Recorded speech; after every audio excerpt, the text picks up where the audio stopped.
देश के जो एनएसए हैं, national security adviser PM Narendra Modi के, अजीत डोवाल, कहां हैं वो? मेरी चुड़ैल मुझे बता रही है कि अजीत डोवाल और जयशंकर मेनन रवा माह मॉस्को का दौरा करने की तैयारी कर रहे हैं। जाहिरी तौर पे ये दौरा रूस के साथ तेल की डील के लिए है, लेकिन इस दौरे के चंद खुफिया मकासद भी हैं।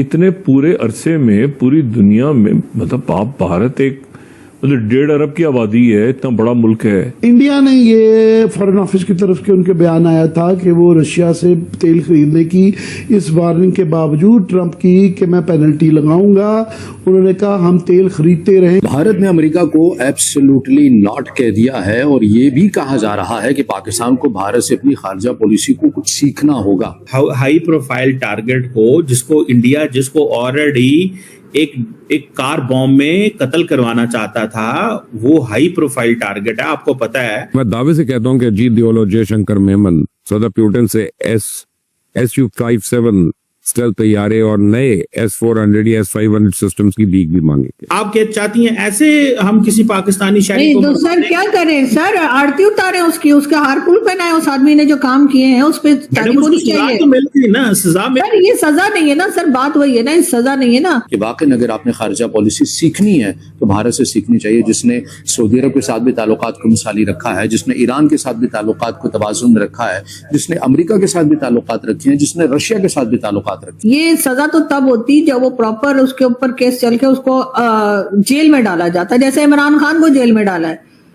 मतलब इमरान खान जेल में है लेकिन हाफिज सईद हाउस अरेस्ट है। मतलब ये बात मुझे हमेशा से अजीब लगता है। वो सोच रहे होंगे एक तो वो रशिया से अपने रवाबत ना सिर्फ रखना चाह रहे हैं, बढ़ाना चाह रहे हैं। इसके साथ एक और मसला है कि हमारा फॉरेन ऑफिस की तरफ से आज वो आ रही हैं बातें कि जी हम लाते हैं टॉक शोज और अनलिमिटेड एंटरटेनमेंट सिर्फ यूट्यूब पर। अगर आपने अभी तक हमारा चैनल सब्सक्राइब नहीं किया तो अभी सब्सक्राइब करें और बेल आइकॉन को क्लिक करके हमारी लेटेस्ट वीडियोस के बारे में अपडेट जानें। इस वक्त वो मौजूद है मॉस्को में और मॉस्को में उनकी कई अहम बैठकें चल रही हैं। महत्वपूर्ण मीटिंग होने वाली है। रूस में प्रधानमंत्री नरेंद्र मोदी का मैसेज लेकर एनएसए अजीत डोवाल पहुंच चुके हैं और अब तेल डील को लेकर महत्वपूर्ण बातचीत होनी है, वो भी तब जब खुद रूस इस बात को लेकर पुख्ता है और पूरी तैयारी में है कि वो भारत को और सस्ती दरों में तेल बेचने के लिए तैयार है। जी हां, पहले से ही रूस भारत को सस्ती दरों में तेल बेच रहा था, लेकिन अब खबर रूसी मीडिया के हवाले से सामने आ रही है, रूस का मन भारत को और सस्ती दरों में तेल बेचने का है। वो डोनाल्ड ट्रंप जो कहता था मेक अमेरिका ग्रेटर अगेन, ठीक है, मेरे ख्याल में मेक डॉलर ग्रेट अगेन, ये उसका एक नारा होता था, एक उसका मेक अमेरिका ग्रेट अगेन, एक मेक डॉलर ग्रेट अगेन। ये भी वो बंदा मेरे ख्याल में जो छोटे मुल्क हैं बेसिकली जैसे फॉर एग्जांपल जो वीक मुल्क हैं, जैसे कह लें पाकिस्तान है, बांग्लादेश है, नेपाल है, भूटान है, ऐसे जो छोटे एशिया कंट्रीज हैं, 192 कंट्रीज में से आप ये देख लें कि 120 तो ऐसे ही कंट्री है जो थर्ड वर्ल्ड में, उनके ऊपर ये ऐसे गुंडा बन के रोप डाल के, जैसे घर का बड़ा होता है वो इतने से बच्चे के ऊपर चपेड़ मार दी, रोप डाल दे ये काम कर, ठीक है, इस तरह वो गुंडा बना हुआ था, हरकतें वैसी करता था, इमैच्योर प्रेसिडेंट। एग्जैक्टली आप देखें कि वो बंदा इस तरह अपनी पावर में इस तरह था कि उसने छोटे कंट्रीज के ऊपर एक डर डाला हुआ था, उनको ऐसे दहशत से काबू किया, पैसे लगाया था, लोन लगाया था, उनके मुंह को मीठा लगा दिया, काम करा लिया। मेरे ख्याल में जो डोनाल्ड ट्रंप है उसको इस चीज का आइडिया नहीं था कि वो पंगा किससे ले रहा है। वो प्राइम मिनिस्टर जिसको पब्लिक ने इलेक्ट किया, वो प्राइम मिनिस्टर जिसको तीसरी दफा आया हुआ है, पब्लिक ने कुर्सी पे बिठाया, 3 टेन्योर दे दिए उसको,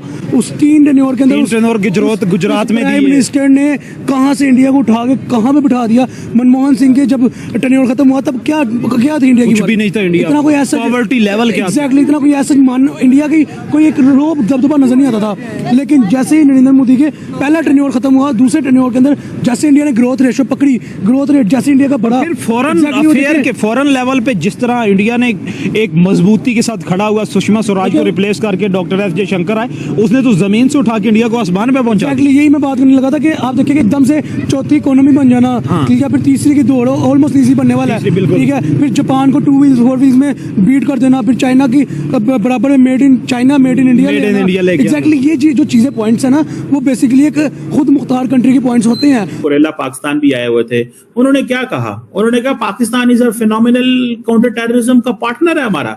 उन्होंने किसी के बारे में पाकिस्तान की तारीफ की, उन्होंने अमेरिकी कांग्रेस में बैठ के कहा कि पाकिस्तान हमारा जबरदस्त किस्म का पार्टनर है। आप कह रही हैं कोई नहीं है। अमेरिका जो बड़ा मुल्क जो इस सारे प्रोसेस को देख रहा है वो पाकिस्तान की तारीफें कर रहा है और कह रहा है जबरदस्त, और हम क्या कह रहे हैं कि नहीं हम डबल गेम कर रहे हैं। नहीं तो सर जो डेजिग्नेटेड टेररिस्ट हाफिज सईद हमने बिठा के रखा है, जो यहाँ पे उसामा बिन लादेन था, यहाँ पे मसूद अजहर, इस किस्म के लोग जो हमने बिठा के रखे हैं, अगर आप उसके ऊपर ही जाएं कि यूएन ने क्या कहा है तो फिर तो इन लोगों को भी हमें सजा दे देनी चाहिए प्रॉपर तरीके से, और या फिर भारत के हवाले कर देनी तो खुद ही। सर कौन सी सर हाउस अरेस्ट, वही जो मैं और आप पहले भी बात करते सर, हाउस अरेस्ट मतलब सर मजे उसके, तो ऐसा हाउस अरेस्ट तो सबको मिल जाए। हाई प्रोफाइल टारगेट को जिसको ऑलरेडी एक कार बॉम्ब में कत्ल करवाना चाहता था, वो हाई प्रोफाइल टारगेट है। आपको पता है कि उसके घर के करीब उन्होंने लाके गाड़ी खड़ी की। तो ऐसे टारगेट को, ऐसे बंदे को हुकूमत पाकिस्तान जो है वो सजा भी दे रही है। उसकी कोई पब्लिक अपीयरेंस नहीं है, वो अपने घर से कहीं बाहर नहीं है, कुछ नहीं है। तो मतलब आपको तो अप्रिशिएट करना चाहिए। आप देखें ना, घर के बाहर अगर कोई गाड़ी डेटोनेट करवा दे आके, ठीक है, आप क्या चाहती हैं ऐसे हम किसी पाकिस्तानी शहरी को? तो सर क्या करें सर, आरती उतारे उसका हारपुल पहनाए उस आदमी ने जो काम किए हैं उस पे तारीफ होनी चाहिए। तो मिल गई ना सजा में। सर ये सजा नहीं है ना सर, बात वही है ना, ये सजा नहीं है ना। ये सजा तो तब होती जब वो प्रॉपर उसके ऊपर केस चल के उसको जेल में डाला जाता है। जैसे इमरान खान को जेल में डाला है, मतलब इमरान खान जेल में है लेकिन हाफिज सईद हाउस अरेस्ट है। मतलब ये बात मुझे हमेशा से अजीब लगती है कि एक ऐसा आदमी जिसने लोगों की जानें ली हैं, चाहे अपनी कंट्री में ली हो, दूसरी कंट्री में ली हो, उसको आपने हाउस अरेस्ट कर रखा है, मजे में रह रहा है वो, और जब दिल करता है बाहर निकल आता है। अक्सर उसकी फुटेजेस आती रहती हैं, इधर घूम रहा है उधर फिर रहा है। और अगर आप बात करते हैं इमरान खान की, तो इमरान खान तो टेररिस्ट नहीं है, इमरान खान तो प्राइम मिनिस्टर रह चुके हैं। तो इमरान खान जेल में पिछले 2 साल से, और उनको न जाने कौन कौन से केसेस भुगतने पड़ेंगे। मैं कोई इमरान खान की फैन नहीं हूं, लेकिन मैं फिर भी कह रही हूँ कि इमरान खान जेल में जा सकते हैं, जुल्फिकार अली भुट्टो को फांसी लग सकती है, बेनजीर भुट्टो जेल में जा सकती है, मरियम नवाज, नवाज शरीफ, शहबाज शरीफ सब जेल में जा सकते हैं, लेकिन हाफिज सईद जेल में नहीं जाएगा। क्यों? मुझे इस बात का जवाब कोई दे दे। मैडम आप देखिए ना, बंदे को सजा है, बंदा घर में बेशक हाउस अरेस्ट है, जेल है ना, एक प्रॉपर अदालती प्रोसेस के तहत उसको सजा दी गई। अब मुझे ये बताएं, आप जो हाफिज सईद के घर के बाहर सुइसाइड वो कार बॉम्ब हुआ था, वो भारत ने जारी बातें करवाया था। तो अब मुझे ये बताएं कि आप, पाकिस्तान की एजेंसियां ये कहती है ना, इंटेलिजेंस की रिपोर्ट्स ये कहती हैं, वो बंदे भी पकड़े गए जो पेशावर से गाड़ी लेके आए, एक कराची से आया था, वो दुबई से आया था, वो सारा उन्होंने लिंक एस्टैब्लिश किया, उसकी सजाएं उन्होंने दी।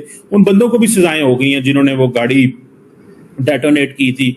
तो एक बंदे को जेल में डालने की बजाय उसको हाउस अरेस्ट किया एक जगह पे, फॉर एग्जांपल, मुझे बस एग्जैक्ट नहीं पता, लेकिन मैं जस्ट हाइपोथेटिकली बात कर रहा हूं, ताकि उसको भारत टारगेट न कर सके।